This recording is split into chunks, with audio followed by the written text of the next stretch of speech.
구약성경 84쪽입니다. 오늘 제목은 나는 스스로 있는 자니라 라는 제목이거든요. 우리 같이 말씀을 여러분이 성경을 보아도 되고 앞에 영상을 보아도 되겠습니다. 합독으로 읽겠습니다.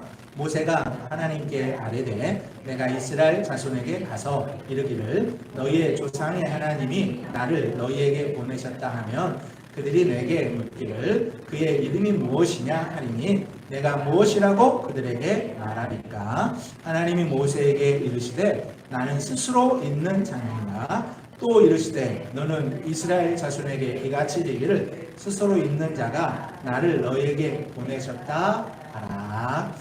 아멘. 말씀을 읽었지만 제가 말씀 하나 더 읽고 여러분에게 말씀을 이어가도록 하겠습니다. 이 말씀은 출애굽기 말씀이 아니고 창세기 15장 13절 말씀입니다. 창세기 15장에는 아브라함이 나오는 이야기거든요. 이 하나님께서 아브라함한테 한 말씀이에요. 제가 읽어볼게요. 여호와께서 아브라함에게 이르시되 너는 반드시 알라. 내 자손이 이방에 객이 되어 그들을 섬기겠고 그들은 400년 동안 내 자손을 괴롭히리니. 여러분 창세기 15장 13절에 하나님은 아브라함한테 예언해 주셨어요. 어떤 예언을 해주었냐면 앞으로 너의 후손들이 이방의 객이 될 것이다. 그리고 그들을 섬길 것이다. 그러니까 종이 된다는 거예요. 그런데 그 기간이 400년 동안이나 이어질 것이다. 그들은 너의 후손들을 괴롭힐 것이다. 이렇게 예언해 놓았습니다. 출애굽 시점, 여러분 출애굽 오늘 본문에는 400년, 그래서 어떤 사람은 400년, 또 다른 성경에는 또 430년으로 되어 있지만 그건 별로 중요하지 않아요. 우리가 약 400년이라는 말도 쓰잖아요. 정확한 시간은 430년인데 여러분 이 430년을 출애굽 기점으로 해서 아브라함은 제가 한번 따져보니까 500년, 600년 전 사람이에요. 대략 600년 전 사람이에요. 그러니까 하나님이 이미 아브라함 시대부터 아브라함한테 예언해 놓으신 거예요. 아브라함아, 너의 후손들이 앞으로 많아질 건데 그 후손들이 이방에 객이 되는데 객이 되는데 그 기간이 400년 정도 되는 거야. 고통받을 것이다. 예언해 놓으셨다는 거예요. 여러분 이 예언처럼 이스라엘 백성들은 430년이나 애굽에서 이방살이를 하고 있었습니다. 이제 그 마침의 시간표가 가까이 오고 있었습니다. 이제 하나님께서 출애굽을 준비해 놓고 계시거든요. 우리 학생들은 출애굽이 과연 뭐지? 그러니까 애굽을 빠져나간다는 말이에요. 애굽을 빠져나가서 이제 자유인이 된다는 거예요. 하나님이 약속한 가나안 땅에 간다는 거예요. 그걸 출애굽이라는 거예요. 그 출애굽의 내용이 적혀 있는 게 출애굽기예요. 하나님은 출애굽시키기 위해서 누구를 준비시켰냐면 모세를 이제 준비시켰잖아요. 여러분 모세의 출생에 대해서는 우리가 지난 시간들에 대해서 살펴보았습니다. 원래 모세는요 죽을 운명이었잖아요. 제가 운명이라는 이 단어도 사실은 쉽게 쓰고 싶지 않은 단어이지만 적절한 단어가 없어서 제가 운명이라고 썼습니다. 사실 우리 기독교인들은 운명을 믿으면 안 되죠. 왜냐하면 하나님께 기도하면 하나님 우리의 기도를 들으시니까. 어쨌든 모세는 나일강에 버려져서 죽을 수밖에 없는 운명이었죠. 왜냐하면 바로 왕이 남자아이가 태어나면 다 죽이라고 명령을 했으니까요. 그런데 하나님이 은혜를 베푸셨고 섭리하셨죠. 그래서 이 바로의 딸의 양자가 여러분 되었잖아요. 왕궁에서 40년이라는 시간을 바로가 보냅니다. 그 보내면서 여러분 왕의 수업을 받는 거예요. 왕자는 차후에 왕이 되는 거예요. 그러니까 40년 동안 그가 왕궁에서 자라면서 무엇을 배웠겠습니까? 엄청난 것들을 배웠겠죠. 왕의 수업을 다 받은 거예요. 군사, 기술, 경제, 여러 가지 학문들, 나라를 경영하는 모든 스킬들을 다 기술들을 여러분 연마하고 완벽한 엘리트로 여러분이 이렇게 성장을 하고 여러분이 있었습니다. 하지만 모세의 그 몸에도 그 히브리인의 피가 흐르고 있었잖아요. 자기 백성들이 고통받는 것을 참지 못해가지고는 애굽 사람 한 사람을 죽인단 말이에요. 그리고 모래에 감추어 놓았습니다. 그것 때문에 그게 빌미가 되어서 모세는 이제 도망을 가게 되죠. 우리가 고대 사회에서 왕자가 사람 하나 죽였다고 도망을 가다니 이집트 왕자 영화에서 나오는 그림 제가 몇 개를 이렇게 붙여가지고 나왔죠. 거기에 보면 우리가 이집트 왕자를 여러분 잘 살펴보면 정말 성경적인 게 되게 많이 있어요. 물론 비성경적인 것도 조금 있어요. 어쨌든 그 성경의 스토리를 가지고 만든 게 이집트 왕자인데 모세가 이렇게 왕의 수업을 받았지만 이제 사람 하나 죽인 것 때문에 이렇게 도망자의 신사가 되어서 미디안 광야에서 야이로의 딸과 만나서 그는 결혼을 했고 녹동 생활을 하고 있습니다. 무려 그 기간이 40년이었습니다. 아니 고대 사회의 왕자가 사람 하나 죽였다고 그가 도망자가 될 수 있단 말인가? 참 이해가 안 되죠. 왕이 될 사람이 사람 하나 죽였다고 뭐 현대에서는 불가능한 거지만 고대 사회거든요. 권력이 막강했던 그런 시대에 그 왕자가 사람 하나 죽였다고 그 도망자가 될 수 있었냐? 그건 정치적 상황 때문에 그래요. 현대도 정치가 있지만 고대 사회에도 정치가 있었습니다. 정적들이 있었거든요. 모세가 왕이 되지 못하도록 막는 그 정적들이 있었단 말이에요. 그 정적들에 의해서 모세가 이 사건의 빌미가 되어서 모세가 제거 대상이었어요. 그 사건을 빌미로 모세를 끌어내리고 새로운 왕이 될 수 있잖아요. 그러니까 그 정적들이 가만히 놔두지 않는 거예요. 여러분 정치란 그런 거죠. 그래가지고는 그는 미디안 광야로 피했습니다. 아마 모세는 피하면서 내가 몇 년만 있으면 다시 돌아올 수 있을까? 이렇게 아마 생각하고 갔을 것 같아요. 근데 상황은 그렇게 되지 않았어요. 그곳에서 호의를 베풀었던 이 야이로의 딸과 결혼을 하게 됐고 정착하게 되었고 그는 목동이 되었습니다. 그리고 어느덧 시간이 흘러서 40년이라는 시간이 그냥 흘러버리는 거예요. 여러분 우리가 내가 이것까지만 딱 하고 이제 내가 다른 거 해야지 그게 마음대로 되나요? 그냥 또 인생의 시간이 막 흘러가는 거예요. 그런데 놀라운 일이 일어났단 말이에요. 그날도 양을 데리고 광야 서쪽으로 가고 있었습니다. 그런데요, 한 떨기나무에 불이 붙었는데 그 불이 가만히 보니까 그 불이 꺼지지 않는 거예요. 제가 떨기나무를 직접 손으로 만져보지는 못했지만 제가 떨기나무를 사진으로도 진짜 보고 그 다큐멘터리에서도 떨기나무를 제가 진짜 봤거든요. 떨기나무는 우리나라 나무 대부분 나무들처럼 뭐 이렇게 뿌리가 탁 나와서 줄기가 나와서 나무가 이렇게 아름들이 있는 게 떨기나무가 아니에요. 떨기나무는 광야에 그 땅바닥에 완전히 붙어있는 가시덤불 같은 그런 게 떨기나무거든요. 그래가지고 불이 붙으면요 그 불쏘시개감으로 참 좋아요. 그래가지고 금방 확 타버려요. 그런데요 이 떨기나무에 불이 붙었는데 불은 그대로 있고 떨기나무도 그대로 있고 타지도 아니하고 불만 타오르고 있는 그런 모습이 있으니까 이 모세가 너무 신기한 거예요. 가까이 갔는데 거기에서 음성이 들리기 시작했습니다. 그게 바로 하나님의 음성이에요. 하나님이 그 떨기나무 가운데 불 가운데 임재하셔서 모세를 지금 부르고 여러분 있는 거예요. 그러면서 모세한테 그렇게 이야기하죠. 이곳은 거룩한 땅이니까 너 신발을 벗으라. 모세는 잽싸게 신발을 벗고 납작 엎드렸습니다. 하나님의 음성이 그곳에서 계속 들려오는 거예요. 모세도 자기가 경험한 80평생 경험한 것 중에 이렇게 신기한 일이 없을 정도였어요. 여러분 생각해 보세요. 어느 날 내가 외진 곳에 있는데 나무에 불이 붙었는데 그 불이 나무는 타지도 아니하고 불은 계속 활활 타고 있다고 여러분 생각해 보십시오. 그리고 그곳에서 누군가의 음성이 들린다고 생각해 보십시오. 모세는 납작 엎드렸습니다. 그런데 하나님이 모세를 부르시는 거예요. 모세야 모세야 나는 내 조상의 하나님이니 아브라함의 하나님, 이삭의 하나님, 야곱의 하나님이다. 제가 아브라함과 이삭과 야곱의 하나님에 대한 이야기는 지난주에 잠깐 이야기했습니다. 하나님은 조상의 하나님이라고 했습니다. 그들이 믿음으로 살았던 걸 하나님 반드시 기억하거든요. 오늘 우리가 믿음으로 산 걸 하나님이 우리 후대 시간에 다 기억하신단 말이에요. 하나님이 그렇게 말씀하시는 거예요. 모세야 나 아브라함의 하나님이야. 나 이삭의 하나님이야. 나 야곱의 하나님이야. 말씀하시는 거예요. 네 조상들 때부터 믿어왔던 내가 하나님이다. 이렇게 부르시는 거예요. 모세가 엎드려서 하나님 말씀을 계속 듣고 있습니다.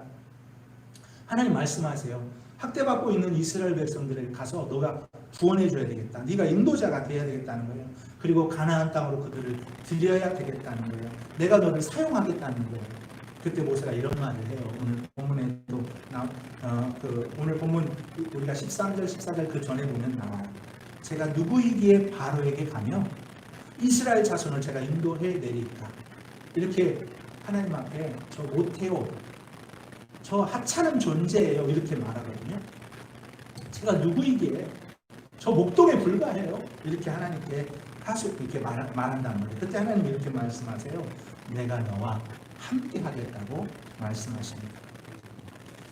그러면서 모세는 또 하나님께 이렇게 물어봐요.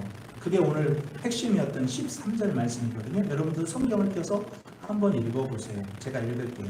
모세가 하나님께 아뢰되 내가 이스라엘 자손에게 가서 이르기를 너희의 조상의 하나님이 나를 너희에게 보내셨다 하면 그들이 내게 묻기를 그의 이름이 무엇이냐 하리니 내가 무엇이라고 그들에게 말하겠다. 이런 거예요. 어느 날 뜬금없이 내가 40년 만에 애굽에 돌아가서 바로 왕은 일단 두 번째 치고 이스라엘 백성들한테 가서 나 하나님이 보내서 왔소. 우리 가야 합니다. 가나안 땅에 가야 합니다. 이렇게 말하면 그들이 당신 너 누가 보내서 왔어? 그 신의 이름이 뭐야? 이렇게 물어볼 건데 내가 그때 뭐라고 이야기해야 합니까? 지금 이렇게 물어보는 거예요. 하나님께서 내가 너와 함께 할 테니까 가라고 하니까 그러면 여러분 그 이스라엘 백성들이 그 당시 한 200만 정도 된다고 하잖아요. 그 안에서도 그들이 종생활로 고통받고 있었지만 그 히브리인들 중 이스라엘 백성들 안에도 지도자가 있었어요. 장로들이 있었단 말이에요. 어른들. 예. 그 어른들 장로들한테 찾아가서 이제 우리가 하나님 내가 음성 듣고 왔는데 가야 합니다. 이렇게 말하면 그들이 물어볼 거 아니냐. 당신 누구 음성 듣고 그분의 이름이 뭐냐? 응? 왜 누가 보내서 왔냐? 이렇게 그들도 물어볼 거 아니냐? 그러면 내가 뭐라고 대답합니까? 이렇게 하나님께 물어보았어요. 그랬더니 하나님께서 말씀하시는 게 바로 14절이에요. 14절은 중요하니까 여러분 성경을 보세요. 그리고 같이 읽어요. 시작. 하나님이 모세에게 이르시되 나는 스스로 있는 자이니라. 또 이르시되 너는 이스라엘 자손에게 이같이 이르기를 스스로 있는 자가 나를 너희에게 보내셨다 하라. 아주 유명한 말씀이죠. 나는 스스로 있는 자이니라. 이 부분은 이따가 제가 설명하면서 계속 설명하고요. 이런 지금 모세에게 이런 사건이 일어났습니다. 성경을 쭉 읽으면서 그 속에서 제가 하나님 과연 이런 분이시구나 다시 깨달았던 세 가지 부분을 오늘은 같이 나누려고 합니다. 여러분은 하나님은 어떤 분이시라고 생각하세요? 저 개인적으로 하나님은요 이런 분이라고 제가 항상 느끼고 있는 게 있어요. 하나님은 참 인격적이시고 인내를 잘하시는 분이시다 하는 게 제 마음속에 항상 느끼는 거예요. 예수님은 되게 인격적이세요. 여러분 인격적인 사람 알죠? 확하고 난폭하고 함부로 확 대하고 그런 분이 아니라 예수님은 하나님은 되게 인격적이신 분이시다. 그리고 우리의 연약함에 대해서 되게 오랫동안 참아주신다. 우리의 잘못됨을 다 알고도 되게 오랫동안 참아주신 분이구나. 전 이게 항상 하나님을 느끼는 그 제 마음속에 하나님 이런 분이시구나 그렇게 느끼는 부분이에요. 근데 오늘 성경을 쭉 읽으면서 제가 살펴보니까 하나님은 이런 분이시구나 라는 게 또 몇 가지가 있어요. 그걸 제가 말씀드리려고 하는 거예요. 여러분 하나님은 이런 분이세요. 첫째, 하나님은 우리를 잊지 않고 찾아오시고 만나주시는 분이시라는 거예요. 다시 한번요. 하나님은 우리를 잊지 않고 찾아오시고 만나주시는 분. 여러분이 하나님을 어떻게 느끼든 많이 느끼든 느끼지 못하든 여러분이 어려운 마음속에 정말 믿음의 심지가 있다면 하나님은 여러분들을 반드시 기억하고 계세요. 여러분을 알고 계시고요. 언젠가는 하나님이 여러분들을 찾아오시고요. 아니 이미 하나님이 여러분들을 찾아온 경험을 가지고 있는 분도 계실 거예요. 하나님은 어쨌든 하나님의 택한 백성을 절대 잊지 않으시고 찾아오시고 만나주시는 그런 분이시라는 거예요.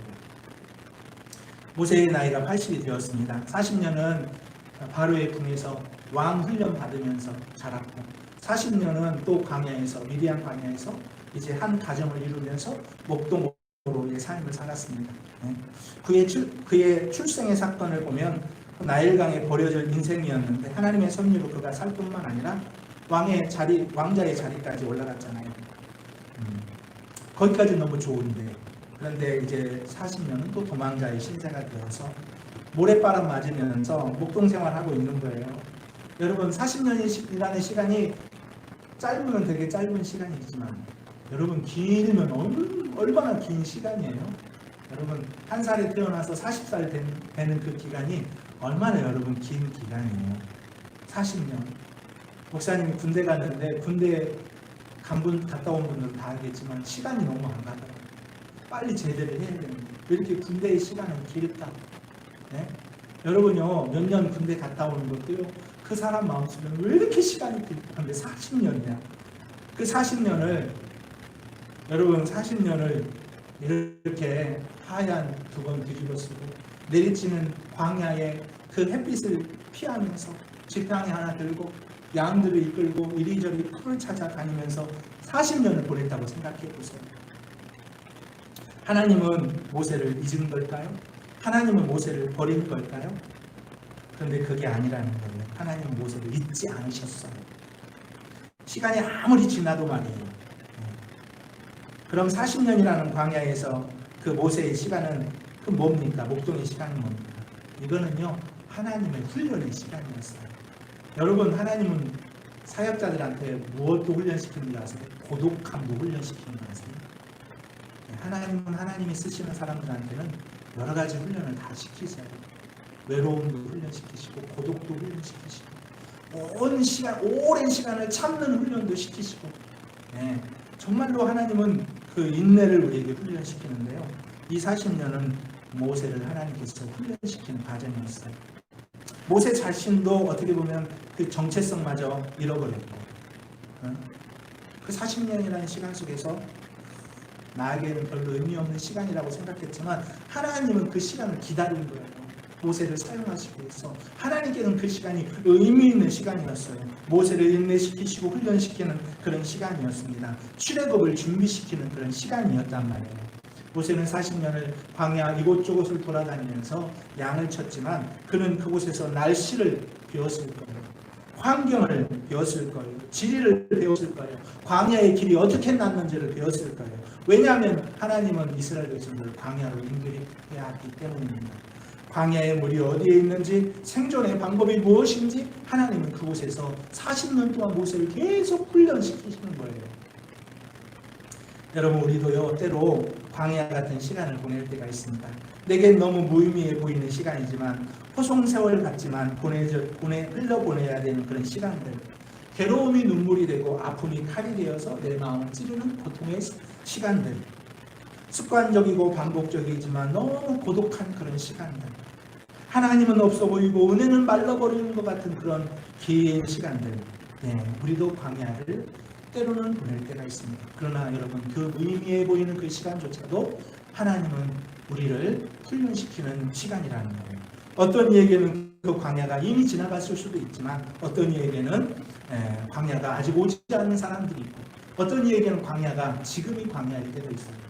너무 긴 시간 동안 여러 가지 어려움 속에서 너무 슬픔 속에서 고독 속에 있는 광야. 여러분, 광야는 아무것도 없잖아요. 모래와 바람과 그 다음에 돌멩이들 굴러다니는 거. 그러니까 없는 게 광야예요. 없는 그곳에서 바람 소리만 들으면서 오랜 시간을 맞이해야 되는 그 광야. 그러나 이 광야는 하나님의 훈련이 여러분 시간이에요. 오늘 하나님은 광야에 있는 그 모세를 떨기나무 가운데 찾아오셨습니다. 모세가 고백했듯이 내가 누구이기에 모세는 광야에서 완전히 자기의 정체성을 40년 동안 잃어버렸습니다. 하찮은 존재로 자기를 인식해버렸습니다. 하지만 하나님은 모세를 잊지 않았다는 거예요. 잊지 않으시고 찾아오시고 오늘 만나 주시는 것입니다. 여러분, 하나님은 그런 분이세요.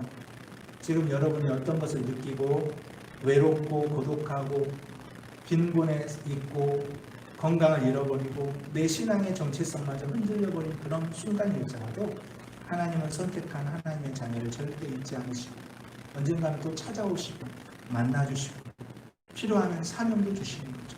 마치 예수님이 물고기 잡고 있는 베드로를 찾아간 것처럼 뽕나무 위에 있는 삭개오의 이름을 불렀던 것처럼 외로움에 그리고 고독에 인생의 지침에 우물을 떠서 물을 마시려고 했던 수가성 여인처럼 그 여인을 찾아갔던 것처럼 하나님은 찾아오시고 만나주시고 우리를 잊지 않으시는 분이라는 것, 여러분 꼭 기억하시는 은혜가 있기를 주의 이름으로 소망합니다. 저는 오늘 본문을 읽으면서 두 번째로 광야 그림을 제가 두 가지 찾아왔는데, 광야에 이렇게 발자국만 있고 희미한 길밖에 없는 이곳에서 40년 모세가 이제 시간을 보낸 거죠. 그러나 이 광야, 바람과 모래와 돌밖에 없는 이곳이지만 하나님은 그곳에서 훈련시켰어요. 하여튼 우리의 인생도 하나님은 훈련의 광야를 보낼 수 있다는 것. 그러나 여러분 하나님 반드시 우리 기억하시고 찾아오시고 만나주신다는 거 잊지 않았으면 좋겠고, 오늘 두 번째, 하나님은 우리를 보고 계시고 우리의 기도를 듣고 계시고 또한 우리를 알고 계신 분이라는 거예요. 분명히 오늘 기록이 되어 있습니다. 여러분 성경을 피세요. 출애굽기 3장 7절을 같이 읽겠습니다. 출애굽기 3장 7절, 여러분 성경을 보시든지 앞에 영상을 보고 같이 읽습니다. 여호와께서 이르시되 내가 애굽에 있는 내 백성의 고통을 분명히 보고 그들의 감독자로 말미암아 부르짖음을 듣고 그 근심을 알고, 여기 보면 보고 듣고 알고라는 말이 나와요. 보고 듣고 알고. 하나님은요 다 보고 계세요.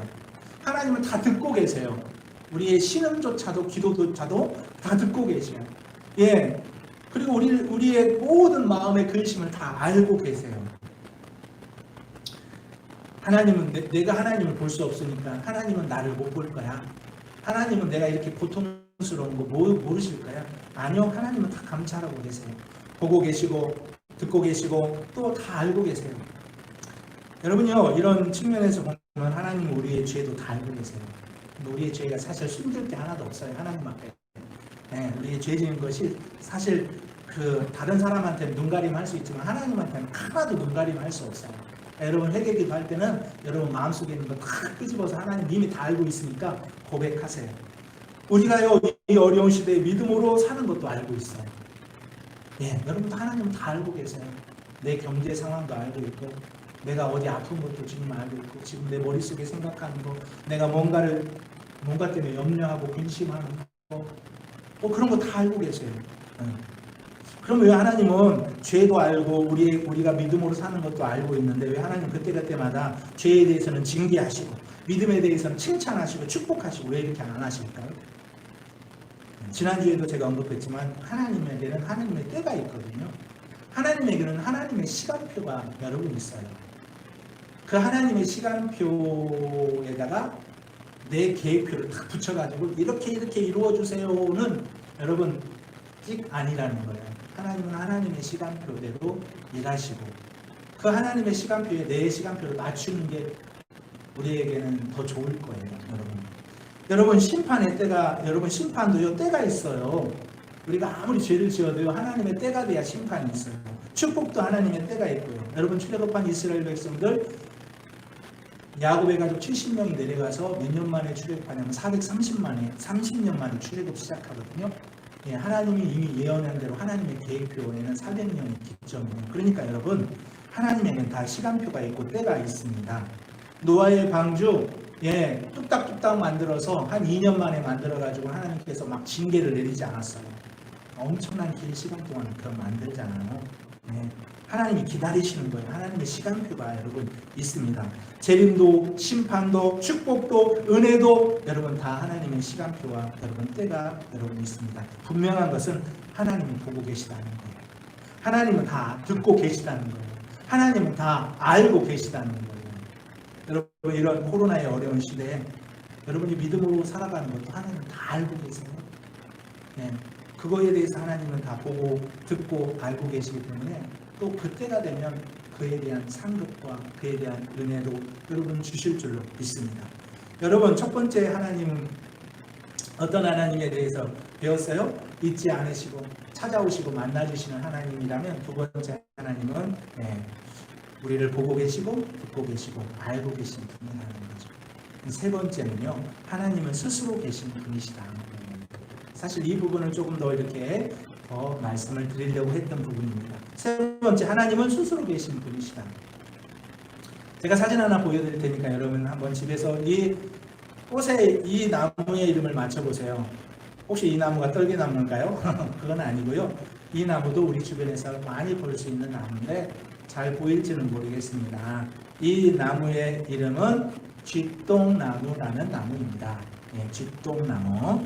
왜냐하면 이렇게 가을이 되면 봄에는 이렇게 하얀 꽃이 예쁘게 피고 향기가 좋지만 그래서 이 이름을 하얀 꽃나무 이렇게 붙였으면 얼마나 좋아요. 그런데 가을이면 이렇게 쥐똥 같은 열매를 맺는다고 해서 이 나무의 이름은 쥐똥나무예요. 이 쥐똥나무 어디서 많이 볼 수 있냐면 주로 울타리에서 많이 볼 수 있어요. 울타리로 많이 쓰거든요.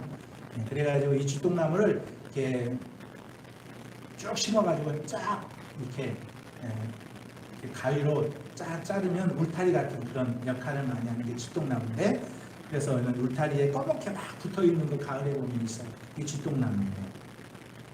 왜 제가 이 나무를 보여주었냐면, 여러분 쥐똥나무, 그 쥐똥나무의 그 이름이 그 존재를 알려주잖아요. 네. 여러분이 이름은요 존재를 나타내거든요. 네. 그래서 이름이라는 것은 또 다른 자기 자신이에요. 어떤 것이 무엇인지를 알기 위해서는 그 이름을 여러분 아시면 돼요. 여러분 고대 사회의 사람들의 이름은 고유명사처럼 쓰였어요. 그래가지고는요 그 사람의 이름은 결국 그 사람의 무엇이고, 다시 말하면 그 사람의 본질이었습니다. 이름은 그 사람의 본질이었어요. 쥐똥을 보면서 아 이거 쥐똥나무다 이름 붙였던 것처럼, 이름은 그것의 본질이에요. 그것의 무엇인 거죠. 우리 어린이들은 조금 이해하기 힘들겠지만, 그래서 이름은 또 다른 자기 자신이에요. 신의 이름도 예외는 아니었습니다. 하나님의 이름도 예외는 아니었어요. 모세가 하나님께 묻잖아요. 그들이 묻기를 그 이름이 무엇이냐 하리니 내가 무엇이라고 그들에게 말하니까. 지금 이 떨기나무 가운데 불 속에서 말씀하시는 당신은 도대체 이름이 무엇입니까? 내가 가서 누가 보내서 왔다고 해야 합니까? 당신 이름 무엇입니까? 이렇게 물어본 거죠. 이것은 단순히 모세가 하나님의 이름을 물어본 게 아니라 하나님의 존재, 하나님의 의미를 여러분 물어본 거예요. 제가 이야기했죠? 이름은 본질이라고. 모세가 물어본 건 단순히 우리 책에다 쓰는 이름 뭐냐 그거 물어본 게 아니라 당신의 본질이 무엇이냐 그거 여러분 물어본 거예요. 그때 하나님께서 말씀하셨어요. 나는 스스로 있는 자니라. 나는 스스로 있는 자니라. 이 히브리 말로 에흐예 아쉐르 에흐예라고 이렇게 발음해요. 에흐예 아쉐르 에흐예. 영어 성경에는 I am who I am 이렇게 되어 있습니다.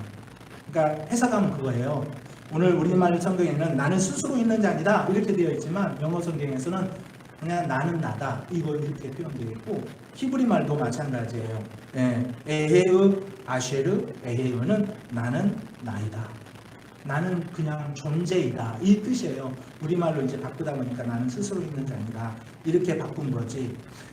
나는 나이다, 나는 존재이다 이 부분에 대해서는 다음에 깊게 더 이야기했으면 좋겠고요. 이제 일단 우리말로 나는 스스로 있는 자니라. 하나님이 이렇게 모세에게 말씀하셨어요. 너 가서 그렇게 이야기하라는 거예요. 스스로 있는 자가 보내서 왔다고. 그분이 이스라엘 백성들을 가나안 땅으로 데려가려고 한다고. 가자고 그렇게 독려하라는 거예요. 나는 스스로 있는 자니라. 나는 누군가에 의해서 만들어진 존재가 아니라는 거죠. 여러분 하나님은 누군가에 의해서 창조되지 않았습니다. 여러분 과학자들 중에서도요 기독교 반대 입장에 선 사람들은 그렇게 질문해요. 세상이 하나님께서 만드셨다면 그럼 하나님이라는 존재는 누구에 의해서 나왔느냐? 하나님이라는 존재는 누가 만들었느냐? 그렇게 이제 묻거든요. 그때 우리가 대답해야 될 말은 에흐예 아쉐르 에흐예. 나는 나다. 나는 존재한다. 그냥 존재예요. 하나님은 존재. 여러분 하나님을 세상 창조했지만 누군가에 의해서 하나님은 창조되지 않았습니다. 하나님은 스스로 계셨고, 그리고 오늘 모세에게 말씀하셔요. 나는 그냥 나이다. 나는 존재 그 자체이다. 이렇게 하나님 말씀하셔요. 그러면서 15절에 보면 하나님께서 여호와라는 이름을 알려주시거든요. 근데 사실 이 여호와라는 이름은 야훼라고 하는 게 더 정확할 것 같고, 사실 이 야훼나 여호와도 후대 사람들이 하나님의 이름에 대해서 어떻게 부를까 다 만들어낸 이름이지, 이 당시에 하나님께서 나 여호와다 이렇게 알려주지 않았어요. 어쨌든 15절에 나오는 여호와도 이런 뜻이에요. 나는 있다. 나는 그냥 그 존재이다. 나는 그냥 현존이다. 이런 뜻이에요. 하나님은 누군가에 의해서 여러분 있어진 분이 아닙니다. 누군가에 의해서 만들어진 분이 아닙니다. 하나님은 시간이 처음이자 나중이고 그냥 영원 그 자체이십니다. 그분이 우리를 만드셨고 그분이 우리를 통치하시고 우리의 눈에 보이지는 않지만 지금도 이 세상을 다스리시고 언젠가는 하나님의 때에 우리를 이 세상을 심판하시는 것입니다. 여러분 그분이요 우리를 보고 있다는 거예요. 그분이 우리가 신음하고 기도하면 들으신다는 거예요. 그분은 우리의 다보는 상황을 지금 알고 있다는 거예요. 그리고 하나님의 때에 우리를 찾아오시고 만나주시고 또 어떤 이에게는 오늘 모세를 불렀던 것처럼 사명도 여러분 주시는 것입니다. 당장 우리의 눈에 보이지 않는다고 해서 우리가 느낄 수 없다고 해서 하나님의 존재는 없는 것이 아닙니다. 보이는 이 세상의 현상들과 뉴스거리들만 우리의 귀에 담지 마시고 보이지 않지만 오늘도 우리를 찾아오시고 만나주시고 영원히 존재하시는 여러분 그분 앞에 그분의 말씀 앞에 귀를 기울이시고 오늘도 이 코로나의 상황이지만 여러분이 믿음으로 사는 그런 저와 여러분이 되기를 주님의 이름으로 소망합니다. 오늘 3가지 말씀드렸습니다. 하나님은 스스로 계신 분이시다.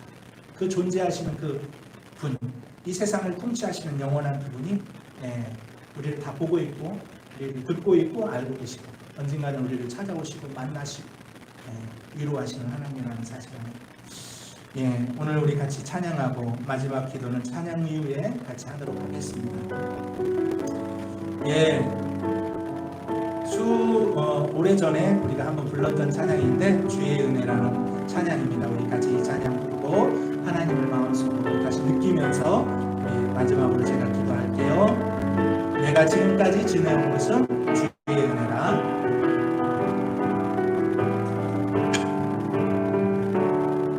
내가 지금까지 지내온 것은 주의 은혜라. 주의 은혜라. 지금까지 지내온 것을 내가 하나님의 자녀, 내가 하나님의 자녀 된 것을 주의 은혜라. 주의 은혜라. 하나님의 자녀 된 것을 주의 은혜라. 주의 은혜라. 지금까지 지내온 것을 주의 은혜라. 주의 은혜라. 하나님의 자녀 된 것을 내가 이 자리에 서 있는 것을 내가 이 자리에 서 있는 것을 주의 은혜라. 주의 은혜라. 이 자리에 서 있는 것을 주의 은혜라. 주의 은혜라. 이 자리에 서 있는 것을